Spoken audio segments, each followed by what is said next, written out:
Finally, those stunning pictures from the South Pole by the London painter who has been suffering for his art. You might remember a few weeks ago we told you about Nasser Azam, who was using a freezer at Billingsgate Market to acclimatise to polar conditions. Well, Nasser is now back from the Antarctic and he's showing off the work he produced whilst coping with temperatures as low as -45 degrees Celsius. Our reporter Nick Thatcher, who joined him very briefly in that Billingsgate freezer, has our update.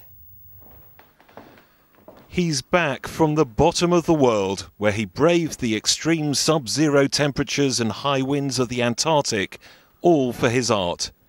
Over the course of 9 days, Nasser Azam drew inspiration from the wider canvas of the frozen tundra, painting wherever he could, from glaciers to frozen lakes to ice caves. Apparently when the sun is out, there are a magnitude of different lights in there, so theoretically the experience should be absolutely amazing. This was extreme art in the most challenging of environments.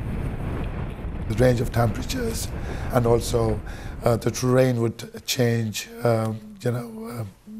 every time you move 200 meters. So it was very difficult to get an idea of what was the comfort zone, within that environment. And against these spectacular surroundings, his abstract motifs were completed using specially designed brushes and paints that wouldn't freeze. I joined Nasser as he spent time preparing for the trip in the giant fish freezer at Billingsgate Market.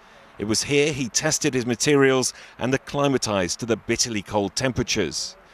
But now, back in his studio in Islington and having lost his voice to the cold, he says the biggest challenge was in fact the intense light.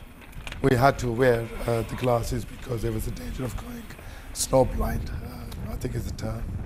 That was probably the biggest challenge, and also not really having anybody around you. Very lonely. There was as well one small mishap.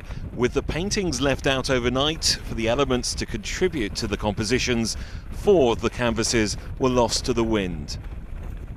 Went on a search mission 2 days later and actually managed to recover one. I think right now there are 3 canvases somewhere in Antarctica. So there's some penguins somewhere in Antarctica who have originals from Nasser Azam. Yeah, let's hope we find those, probably take a couple of 100 years, yeah. And the art that did come home is due to be showcased around the world later this year. Nick Thatcher, London Tonight, Islington. Wow.